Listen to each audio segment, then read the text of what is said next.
जाता है दुनिया में पहला कत्ल भी किसी औरत की वजह से हुआ था और दुनिया का आखिरी कत्ल भी किसी औरत की वजह से होगा। तारीख गवाह है कि दुनिया के किसी भी बड़े फसाद और झगड़े की जिम्मेदार औरत ही है।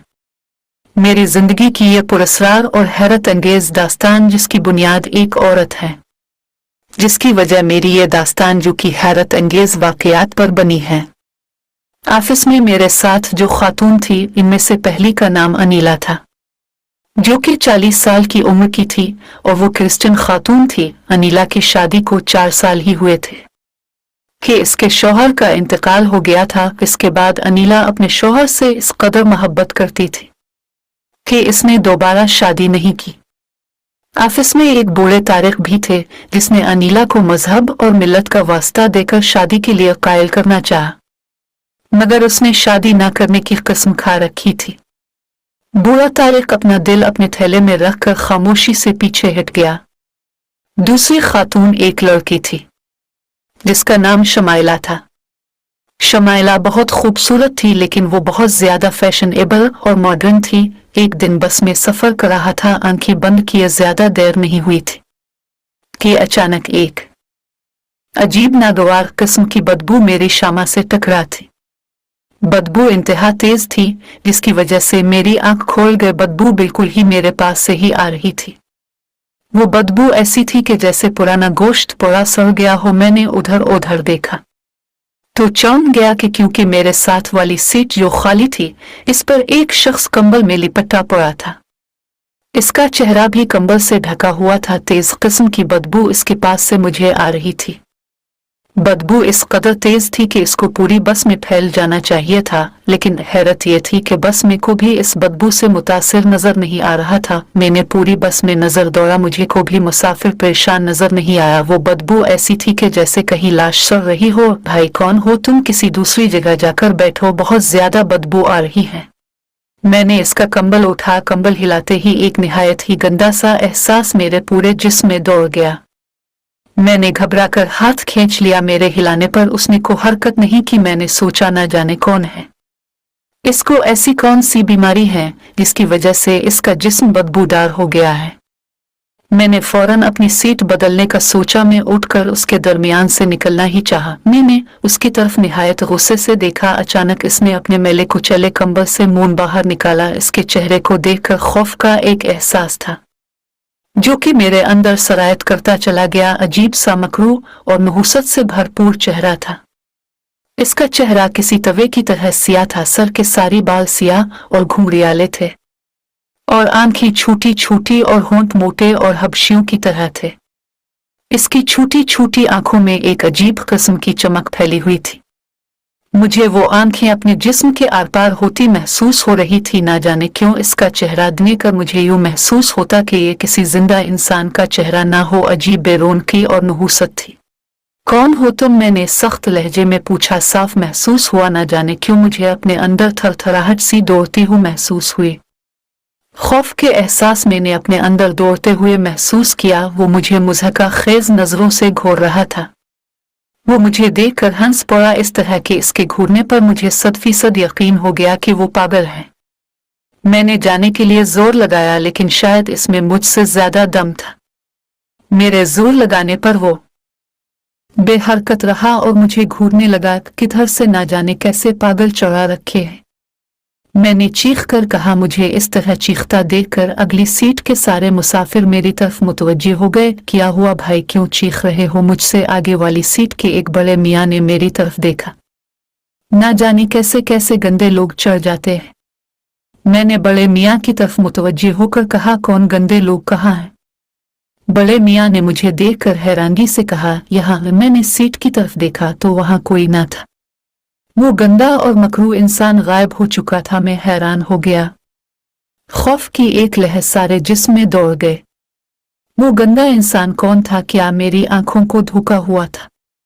सारे लोग मुझे अब अजीब सी नजरों से देख रहे थे, जैसे कि मैं पागल हो गया हूं।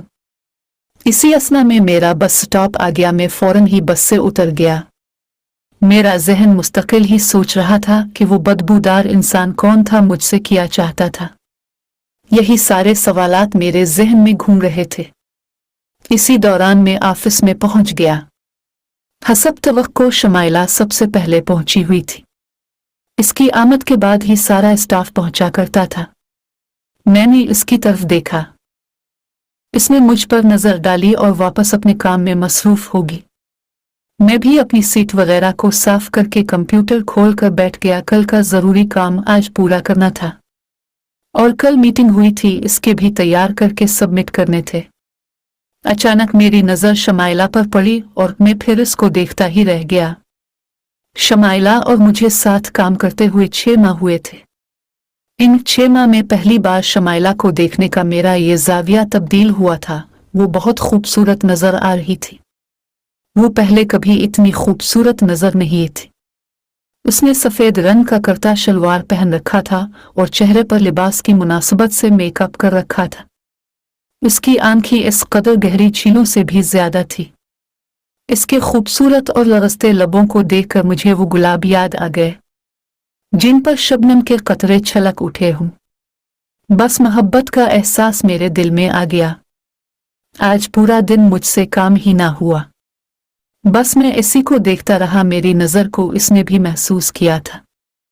जिस पर वो मुस्कुरा दी थी। उस शाम को छुट्टी के बाद हम सब घर के लिए निकल गए। मौसम खुशगवार था, धूप निकली हुई थी, लेकिन इसमें गर्मी का एहसास कम था। शमाइला भी बस स्टॉप पर खड़ी थी और अचानक पहले मेरी बस तो मैंने अपनी बस को जाने दिया। चूंकि शमाइला की भी बस नहीं थी। बस स्टॉप पर और लोग भी थे, लेकिन मेरी नजर शमाइला पर ही थी। शमाइला ने भी इस चीज को महसूस किया था। वो मुस्कुराती हुई बस में सवार हो गए। इसके इस तरह मुस्कुराने से एक बात तो साबित हो गई कि वो मुझे नापसंद नहीं करती हैं। हो सकता कि इसने मेरी नजरों और दिल के प्याम को समझ लिया हो। मैं उन्हीं सोचों में गुम था कि अचानक मैंने बस को अपनी तरफ आते देखा। बस की रफ्तार तेज थी और वो बहुत ज्यादा भरी हुई थी। अचानक ब्रेक मारा और मैं मुंह की बिल गिर गई। या सर दर्द हुआ। गंदा कंबल पोश मकरू और गलीज वो कंबल पोश मकरू इंसान मुझे मुस्कुराती हुई नजरों से देख रहा था। इसके बदन से फूटने वाली बदबू मेरे दिमाग पर असरअंदाज हो रही थी। अगर तो इस बस में जाता तो जान से जाता। क्या बोल रहे हूँ? मैंने गुस्से से कहा। तुझे बाद में खुद पता चल जाएगा। अगर तो हमारे काम का नहीं होता तो मरने देते तुझे। काली पहाड़ी आ जा, थोड़ी जिंदगी बदल दे देंगे, धनवा कर देंगे तुझे। इसकी बात सुनकर मैं चौंक गया। इसकी शक्ल देखकर मुझे निहायत मकरू और नहुसत से भरपूर नजर आए। नहीं, मैं नहीं आ सकता, मेरा पीछा छोड़ दो। मेरी बात सुनकर वो दीवानों की तरह हंस पड़ा और अपने उलझे हुए बालों पर हाथ फेरता हुआ बोला, मेरे हुलिया पर मत जा वदा माँ काली की, तो मेरे साथ दुनिया का हर सुख पाएगा। उसके लहजे में संजीदगी थी। मैंने इसकी बात का कोई जवाब ना दिया, क्योंकि इसके बदन से आने वाली नागवार बदबू मुझे पागल किए जा रही थी। मैंने जल्दी अपने सर पर हाथ रखकर तेज तेज कदम उठाता वहां से आगे बढ़ गया। तो जिधर भी जाएगा मुझे अपने आसपास पाएगा, उसने बुलंद आवाज में कहा। मैंने को जवाब ना दिया और आगे बढ़ गया। घर पहुंचकर टीवी चलाकर बैठ गया। मैं चैनल तब्दील करता जा रहा था कि एक बस के हादसा की खबर सुनकर मैं चौंक गया। मैं पठी पठी आंखों से इस बस के हादसा की खबर को देख रहा था। ये वही बस थी जिस पर मैं सवार हो रहा था। बस ब्रेक फेल होने के सबब आगे वाली एक बस से टकरा गई थी और दोनों बसें फुटपाथ पर चढ़ गई थी, तो मुसाफिर नीचे गिर कर जाँ बहक हो गए थे और कुछ जख्मी हो गए थे। इस गंदे और गलीज इंसान को कैसे पता चला जिस बस में सवार हो रहा हूँ वो हादसा का शिकार होने वाली है? क्या वो किसी पुरस्कार कुव्वत का माहिर है या मेरा शक ठीक है?